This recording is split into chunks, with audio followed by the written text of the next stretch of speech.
Thank you, everyone. Thank you for being here. Thank you, Netroots, for having us.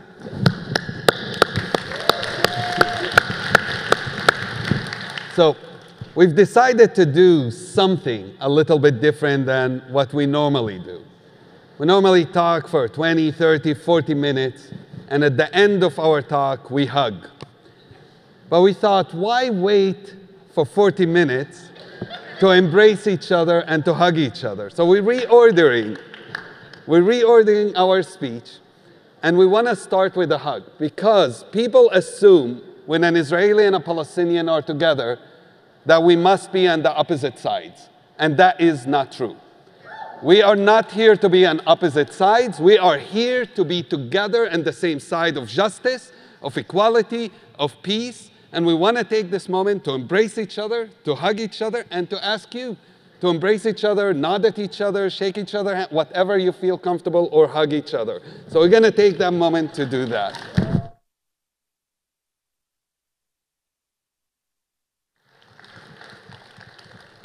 Thank you, Aziz. And I promise we'll hug again at the end. On October 7th, I lost my parents. I lost so many childhood friends, their parents, their children that were killed or kidnapped to Gaza. But I won a brother. I won Aziz, and I won a tribe of peacemakers, Israelis and Palestinian, international friends and supporters like Mooney here in the crowd and Gili. And from today on, I hope you will be on our tribe too, because we need to work together, not to predict the future, but to change the future. And together, we can change the future. Yes.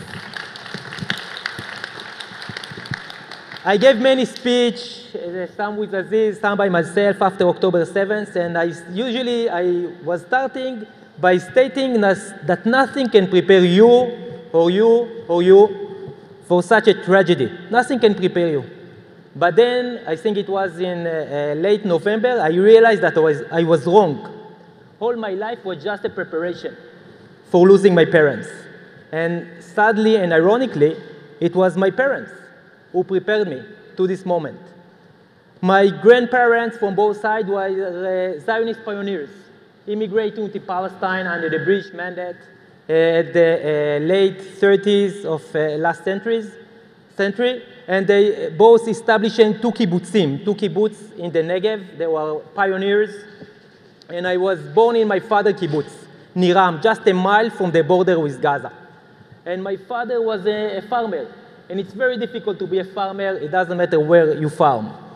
And every evening we used to have a dinner together at our house. And my father would share the challenges in the farm, the drought, the floods, the insects, the cold, the heat wave. But at the same sentence, he will say, next year I'm going to sow again. Because next year is going to be a better year. But I must do everything to make it better. I must get the best seeds. I will fertile the land. I will make it ready for the rain to come. And I will let nature do its part. And he like integrated into me that I know that the future is going to be better. And I know it's up to me to make it this way. And my mom was a very talented artist. She painted thousands of mandala, the Eastern way of painting within a circle. And from all the mandala she painted, she gave me only one. And there she wrote, all our dreams can be fulfilled if we have the courage to chase them. So my mom gave me the courage and the ability to dream. And a dream is an action, like soon we're going to say how hope is an action. Hope is an action that you are doing. You are doing here in Networks an amazing work of creating hope, which we are privileged to be here and do it with you. But dream is also an action. And where we come from Palestine and Israel, our leaders lost the ability to imagine a better future. So we have decided to stood up and to do what they're lacking and what they cannot do or forgot how to do. So we imagine a better future, and we are honored to come and do it here with you. So really thank you for having us here on the stage.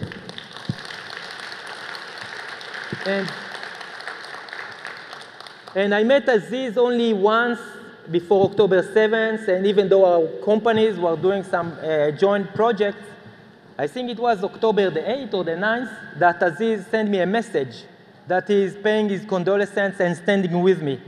And you cannot imagine how difficult it is and how brave a Palestinian or Israeli must be in order to empathize and recognize the pain and the sorrow of each other, the pain and the sorrow that we are implementing on each other for nearly a century. So immediately as Aziz sent me this message, of course, I answered him and I shared it with my family. And since then, we are working together and we are building a partnership and we are building a movement that will make peace possible in the near future.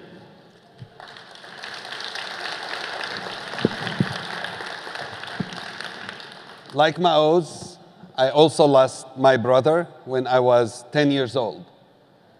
And at 10 years old, nothing prepares you for losing your brother. Nothing prepares you for having that bereavement. Nothing prepares you for the anger, the hate, the bitterness. It almost feels like if I was to walk down towards you here in the audience and I punch you right in the face, what would be your response? Many of us, if we're honest, your response is, I probably punch you back. And that's how I felt. At 10 years old, you don't think, let me take a moment, step backward, and think about this logically.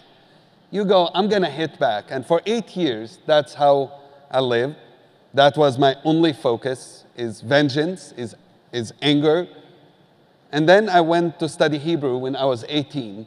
Not because I want to, but out of necessity. If you live in Jerusalem, not learning Hebrew makes it impossible for you to study, work, do anything. And it's there that I realized that I do have the agency. I do have that choice.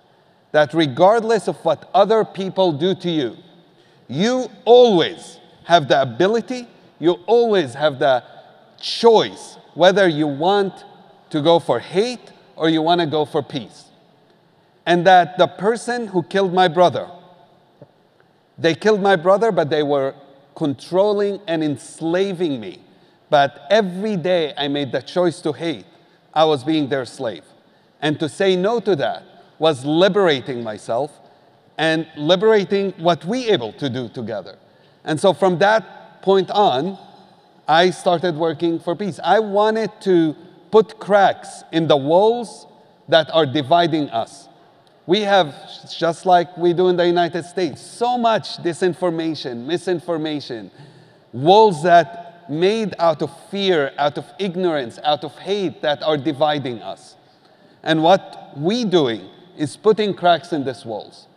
What we are doing is saying, enough is enough. No one should suffer what the two of us have suffered. No one should pay the price that the two of us have paid. In the last few months, it's been an absolute nightmare. You know, I mentioned my brother, but I've had cousins who've also been killed. I've had friends in Gaza who've lost their entire families. I've had friends in Israel, actually, on October 7th, who were killed as well.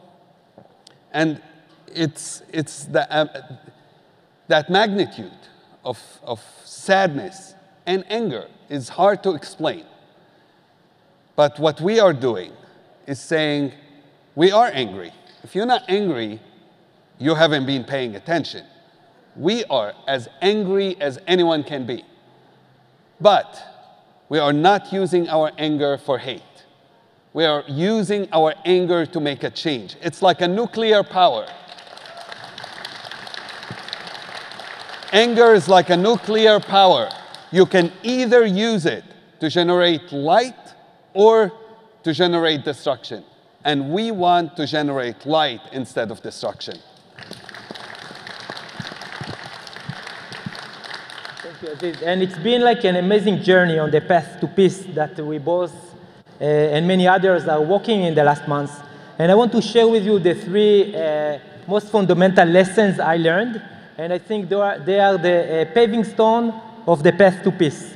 The lesson of hope, the lesson of the future, and the lesson of forgiveness.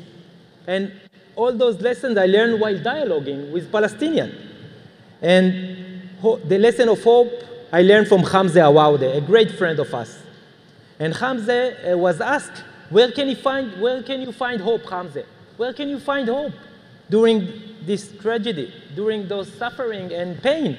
And he said, hope is not something you find, it's not something you can lose or someone else will give you. Hope is an action. Hope is something you make. And it's very simple to explain. Wait a second. Let me finish. It's very simple to explain how to make hope. It might be difficult to exercise or execute, but creating hope is very simple. And this is exactly what we are doing here at the Netroots convention. You create hope together with others. You cannot create hope by your own. So you do it with others by envisioning a better future and acting to make this future into a reality and proving to yourself and to the others that our actions are effective. Because if we are effective, it means we're going to meet this future. Our vision will become into reality. And if it's not effective, let's do something different act. So it's as simple as that to create hope. And listening from the backstage to the speaker before us, I was filled with hope because they envisioned the future for America, for liberation, for equality, not just in the US, but globally. So this is exactly how hope is being created. And now we need to act, to knock on doors, to win the election, and to change the policy or to keep the good action we are doing and to scale it. So that's the lesson of hope. The lesson of the future I learned from a Palestinian friend that at the end of October asked me that maybe what burned my parents' house wasn't the Hamas, was a crossfire from the IDF. I was shocked. We were sitting closer than Aziz and I are sitting now, and she was denying October the 7th. She was denying my narrative. And I didn't know what to say. So when I grouped myself together, I asked her, what does it matter? What does it matter? Who was it? What does it matter if it's the Hamas or the IDF? What does it matter who started? Who is the oppressor? Who is the victim? Who suffered the more? Who started it? My parents are dead. My parents are dead. And they are dead. They were killed because of the conflict, the bloodshed, the cycle that has been going on for a century. And my mission, I hope it will be your mission too, and it will be everyone's mission, to stop the bloodshed.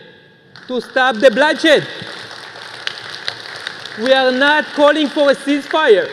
We are not going to compromise on a ceasefire. We are calling for a lasting peace between the river and the sea. And then I realized that we are never going to agree on the present and the past. It's two parallel stories that the gap between them is getting wider and wider with every passing day that the conflict is continuing. But we can agree on the future. We have the same future, Israelis and Palestinians, the same future that is based on the values of equality, dignity, reconciliation, healing, security and safety. So let's build this future. And thank you. And the third, and this is the most difficult lesson, the lesson of forgiveness. Also, I learned it from Hamze. Hamze's family were displaced. They were refugees from the Negev to a refugee camp near Hebron, and then he was living the last years in Ramallah, all his life under the Israeli occupation. And he said that he is willing to forgive for the past, he is willing to forgive for the present, but he will not and cannot forgive for the future. So it's really very deep, very profound conclusion. So I ask myself, Maoz, who do you need to forgive in order to be a good person like Hamze? And Hamze, believe me, is the best person ever. So the immediate answer was, I need to forgive those who killed my parents. In my narrative, my parents were killed by the Hamas who is an extremist fundamental organization that is killing and oppressing his own people and innocent people in general. And it was my parents' misfortune to be killed by the Hamas. But I wanted to punish. I wanted to revenge. I stated that they are accountable for my parents' death, the Israeli government. The Israeli government betrayed in us. The Israeli government promised us again and again, security and safety. And of course, they totally failed. And I want to punish them. I wanted to take my revenge. But those feelings were destroying me from the inside. I stopped functioning as a father, as a husband, and as a friend. And after listening to Hamze, I knew that I found my cure. I found my treatment. I've decided to forgive the Israeli government. I've decided to focus all my life just in the future. And this is where we are here today. We are here to change the future and create a better future for everyone.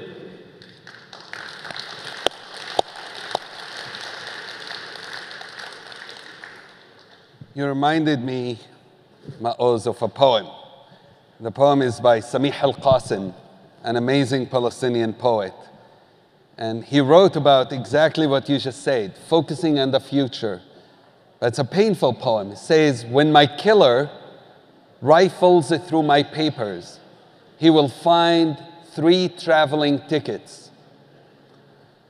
When my killer rifles through my papers, he'll find 3 traveling tickets. 1 to peace, 1 to the fields and the rain, and 1 to the conscience of a humankind. And then he goes, I beg you, my killer, I beg you, do not waste such a thing. Do not ignore these tickets. I beg you, my killer, take these traveling tickets and travel and go. And this is what we are doing. It's not about hurting someone. It's not about revenge as much as there are times many people feel it, like Maoz said, you feel so empty inside because it doesn't matter how many people you kill, it will never fulfill that part of you or hurt that want revenge. How many people die, it just never works. And I know exactly that hole that it leaves inside you because for 8 years, that was the only thing I was focused on. I've worked in the last 20 years in over 60 countries on conflicts around the world. I worked in Afghanistan, I worked in Syria, I worked in Colombia, I worked everywhere because I thought Israel and Palestine was so easy, so I went to the hard ones. But everywhere I've gone, I realized one of the main reasons for conflicts, whether it's inside the United States, in Israel and Palestine, in Afghanistan, is our misinformation, lack of communication, inability to hear, to empathize, to understand each other. And we can live next to each other, literally next door to each other, and assume we know everything about the other, but in reality not know anything about who's living next door to us. And I remember when I went to study Hebrew, my first experience was going to my Hebrew class, crossing from East Jerusalem to West Jerusalem. It's a 20-minute distance, but East Jerusalem's all Palestinians, West Jerusalem pretty much all Jewish. And I'm crossing this road, and there's a siren. And everyone stands still, like literally just go like this. People stop their cars and go still, like stand still, get out of their cars, no cars moving. And I freak out. Like, can you imagine seeing that happening out here in Baltimore? Everyone just stands still except you. Like, what would you think happened? The normal thing that any of us, any reasonable person would think, it's an alien attack and they're controlling a human. And I thought I'm the only person who's not being controlled, so it's up to me now to save the world. I've read too many of Asimov books. And I started asking people what's happening, and no one would respond. And I ran as fast as I could to my Hebrew class. By the time I got to my Hebrew class to see my teacher, The siren had stopped. She was moving. I thought, great, it's me and my Hebrew teacher, Israeli. It'll be an Israeli and a Palestinian saving the world for once. It's not a couple white guys, sorry. And I asked her, I'm like, what is going on? And she said, well, you don't know? I said, no, what is this siren? Why are people standing? She said, today is a memorial for the Holocaust. And I had no idea. And she said, people with this siren happen, stand still, so paying respect and honoring those who were killed, perished in the Holocaust. I lived in Jerusalem all my life. I didn't know any of that. And then I started thinking, all these Israelis who saw me running, they were thinking, look, he doesn't probably respect or care. And so much miscommunication, so much misunderstanding happens when we don't talk to each other. And it happens everywhere.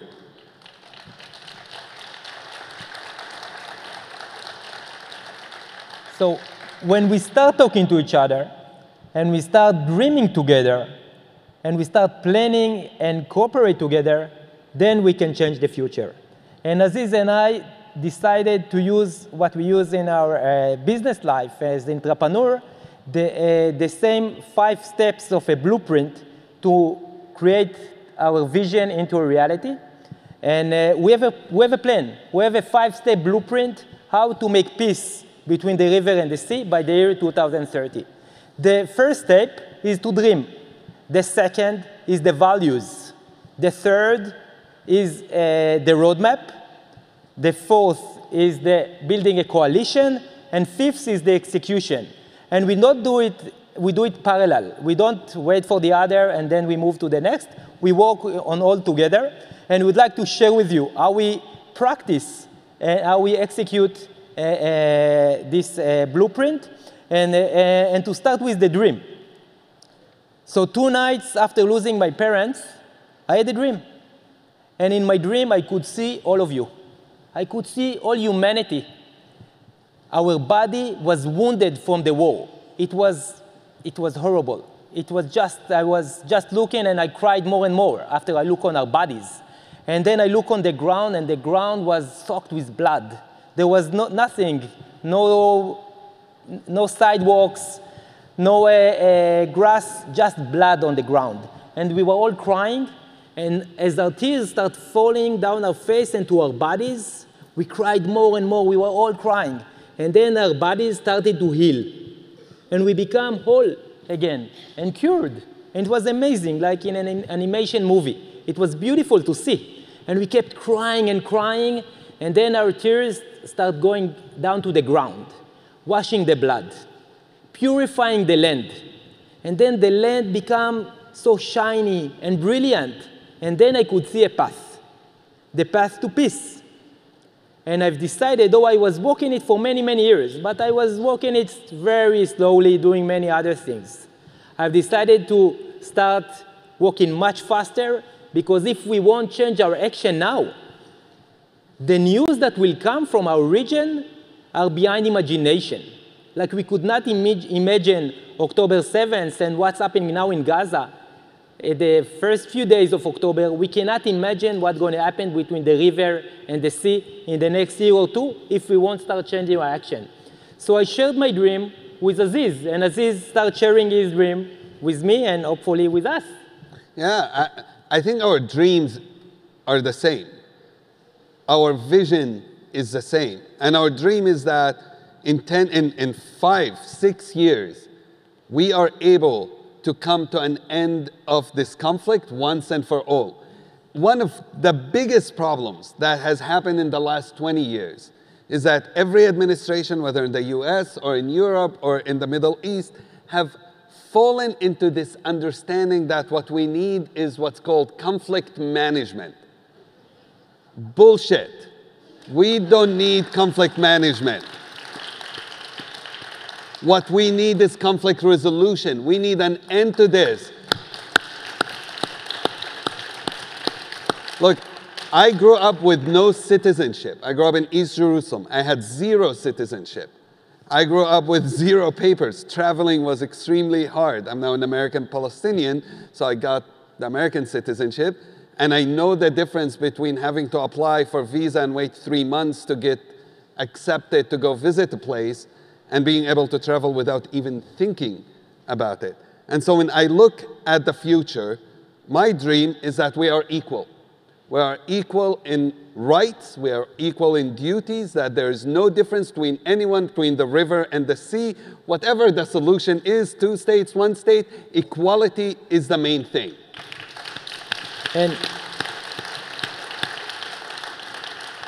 And to emphasize it, I want to explain how we are practicing our equality. So as we were preparing to our TED Talk, which happened last April in Vancouver, we start phrasing words and building the structure. And then I asked Aziz, if I'm going to say that my parents were killed, you should use the same term for your brother. And if I would use my parents were murdered, then you should use the same phrase for your brother, that your brother was murdered. Because if you listen to the news and the media, you will see the terms they use for, and it's unbelievable. For Palestinian death and for Israeli death is different. And this is how you're practicing inequality. So we've decided to become a model within our friendship, within our partnership, that we treat each other equal. It's common sense. Because we are equal, we are all human. And likewise, we understood that we have shared recognition and acknowledgement. When Maoz's parents were killed, I reached out because I believed it's important we empathize, we share in each other's pain, we cry with each other. If we cannot feel each other's pain, we can never work for the future together. I remember a really good friend of mine, an Israeli friend of mine, few days after October 7th called me. And I say, how are you doing? He's like, can we go on FaceTime? And we did. And he said, I didn't call you to say anything. I just feel so much pain. And I just wanted one of my close friends to cry with. And I thought, who do I call? And I thought of you. And so he called me. And the two of us on FaceTime cried together, cussed at every politician together. We're angry together. That is acknowledgement. That is empathy. That is understanding our pain. Look, Maoz and I, tears are as bitter. Pain is exactly the same, and our blood color is exactly the same blood color. And we got to come to understanding that that's true between all of us, that our pain is exactly the same. And so this kind of thing that brings us together in pain and in history and in the suffering we're going through can also launch us toward what can we do together. Yeah. Thank you, Aziz. And the value of security and safety, the principle of security and safety. And speaking to you now as someone that was born as a Jewish Israeli, this is the only thing that matters to the public in Israel. Security and safety, security and safety. While to our government, they care about something completely different. Our government cares about Jewish supremacy between the river and the sea. We care about security and safety. But generals and politicians, they know nothing about security and safety because there cannot be security and safety to one if there is no security and safety to the other. And the only borders in Israel that are secure and safe are borders that we have a peace, a diplomatic agreement with our neighbors, with Egypt and with Jordan. And the only way to reach security and safety between Israelis and Palestinians is if we'll be equal, if there will be a Palestinian state. There will be a diplomatic agreement, peace accord between those two equal states. Otherwise, the conflict, the bloodshed will just continue on and on. And that's what sets us into working for reconciliation together. And reconciliation means two partners. That's exactly what we are doing. When people talk to me about extremists and say, but how do you talk to extremists in this kind of moment? How do you tell them about reconciliation? How do you stop those who are trying to sabotage what you're doing? And my answer, our existence in itself is the antidote to any kind of extremism. An Israeli and a Palestinian who lost family members sitting together, that's the antidote to extremism, because we showing there's an alternative. We are showing there is a different path. And so we are saying liberation is a liberation for all of us, for Israelis and for Palestinians between the river and the sea. We working for, yes, for the safety, for the security, but also for the dignity and liberation of all of us. Yeah. And I would like now to share with you how important reconciliation is. Because if there is no reconciliation, the bad blood is continue to go through the system, and we must clear it and clean it. So 2 weeks after October 7th, I was interviewed to a radio in Nazareth. Nazareth is the largest Palestinian city within Israel. And I was interviewed to a local radio station, and then Usama, a friend of mine from Nazareth, called me, and Usama is the son of Taha Muhammad Ali, who is a very famous Palestinian poet who died 3 years ago. And Usama tells me that his father wrote a poem that is about me. And Usama's father, Taha Muhammad, he was a refugee from Safuria, a Palestinian village near Nazareth that finds shelter and a home in the city of Nazareth, a city that was also a home for me and my family, but that's for if we'll have 50 minutes, I will share with you how much I love and care about Nazareth. And he sent me this song, this poem. It's called Revenge, and Aziz and I will read it to you now. At times I wish I could meet in a duel the man who killed my father and raised our home, expelling me into a narrow country. And if he killed me, I'd rest at last. And if I were ready, I would take my revenge. But if it came to light when my rival appeared, that he had a mother waiting for him, or a father who'd put his right hand over the heart's place in his chest whenever his son was late, even by just a quarter hour, for a meeting that's set, then I would not kill him, even if I could. Likewise, I would not murder him if it were soon made clear that he had a brother or sister who loved him and constantly longed to see him, or if he had a wife to greet him and children who could not bear his absence and whom his gift would thrill, or if he had friends or companions, neighbors he knew, or allies from prison, or a hospital room, or classmates from his school, asking him about him and sending him regards. But if he turned out to be on his own, cut off like a branch from a tree, without a mother or father, with neither brother nor sister, wifeless without a child, and without kin or neighbors or friends, colleagues or companions, then I'd add not a thing to his pain. Within that loneliness, not the torment of death, and not the sorrow of passing away. Instead, I'd be content to ignore him when I passed by him on the street, as I convinced myself that paying him no attention is the best revenge.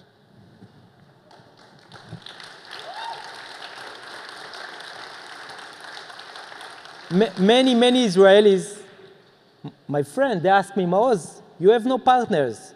You have no Palestinian partners. So I read them this poem, and I tell them that Taha's son, Usama, he's our partner. If a refugee that lost his house, lost his family in the Nakba, his son is sending me this poem, and he's my friend. So of course, there are many allies, Israelis and Palestinians, that would and are partnering for peace. And this is, I think, it's what brings a lot of joy during this very tragic and sad time. And from here, I want to show you, we want to tell you what we are doing, basically, and what are the steps, what is our action. So chapter number 1 in our blueprint is to amplify our voices. And this is exactly why we're here, and exactly what you are doing. Amplify the voices for peace. People asking us, is peace possible? This is, please don't ask us. Because when Americans ask me, is peace possible, I keep telling them that the largest group of tourists in Vietnam are Americans. And when Germans ask me, is peace possible, I told them, just the other week you lost to England in soccer, or they won. Spain. They lost to Spain. Okay. But before that, they lost to England. And now the Euro Cup is being played in Germany. 80 years ago, the most devastating war was being waged in Europe. So of course, peace is possible, so we must, all of us, amplify the voices of peace. And then to build legitimacy to peace, and to us, Aziz, myself, and our movement as the leaders of the future. And this is what this stage is doing amazingly. And the third chapter, and this is directly to you, because we must work together on it. Change the policy. Policy change. Instead of sending Israel military aid, send Israelis and Palestinian reconciliation aid. Reconciliation, and this is what we need. Peace aid. Don't send us tools of destruction. Send us tools to build a better future. So this is the first chapter, and it's amazing to exercise and practice it here on the stage.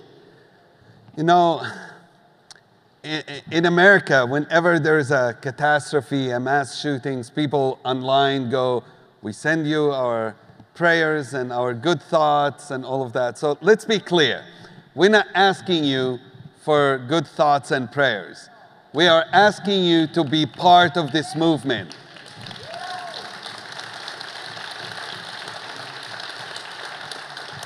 What we are saying, this is not Israelis and Palestinians doing this. We need you to be with us, not as allies, but we need you to be with us as partners. We need you to be with us doing this work. Amplifying our voices is being a partner with us, speaking our language, sharing our stories, telling people what works and what doesn't work, understanding that you can be part of this global movement for peace. Because here's the thing, it's not only about Israel and Palestine. This kind of conflict is happening elsewhere, it's impacting elsewhere as well.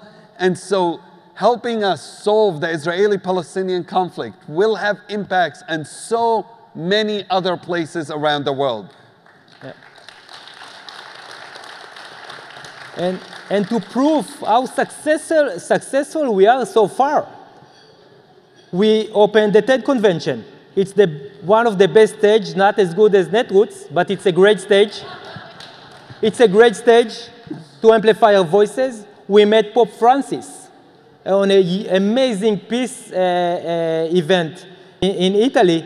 And Pope Francis was saying that we should not ignore or be afraid of the conflict. Conflicts are important for evolution, for growth. But what makes us human and different from all other creatures is that we can solve conflict through dialogue. Dialogue is the answer. I loved what Pope Francis did because he's such an amazing human being. And he said, I will take your message. He was going to the G7 meeting after and make sure everyone there would hear that language, and successfully got them to change their last report that they came out with. But one of my favorite stories is actually from an Israeli author. His name is Maoz Inon. And he says, if you're walking by a building on fire, you have three choices of what to do. The first one, you run away. And unfortunately, many people look at what's happening in Gaza now, what's happening in Israel, and they go, if I get involved, I might get in trouble. Let me stay silent, let me not talk, it's not my issue. However, if you know how fire works, it spreads. So running away isn't the solution. The second option, he said, is you create a committee to investigate who should we blame for the fire. Now, if you know how Congress works, they're very good at that. But by the time you decide who to blame for the fire, everybody in that building would be dead. And the third option, he goes, is to get a bucket, you fill it with water, and you throw it in the fire. But what if you don't have a bucket? So you get a cup, you fill it with water, and you throw it in the fire. But what if you don't have a cup? So you get a spoon, you fill it with water, and you throw it in the fire. Now, would one person with a spoon be able to put out a fire? The answer is no. But if everyone here is thinking about what is it that I can do, some of us have buckets, some of us might even have hoses connected to water, which would be even better. Some of us might have spoons, some of us might have cups. But the biggest thing we're fighting against, most Americans, most Israelis, most Palestinians, I'm convinced, are hardcore supporters of us ending conflict, of us coming to peace. But our biggest enemy is apathy, is indifference. And so what we want to say, or feeling, what can I do? I'm only one person. Yes, you only might have a spoon. Take that spoon and throw some water in the fire. You might only have a cup. Take that cup and get some water in the fire. If you have a bucket, get that bucket and get some water in the fire. Each of us can do something. It might be small, it might be big. Do not fall into believing that you cannot make a difference. Yes. So, it's been an amazing convention. Yeah, and you are the last to stay. Yes.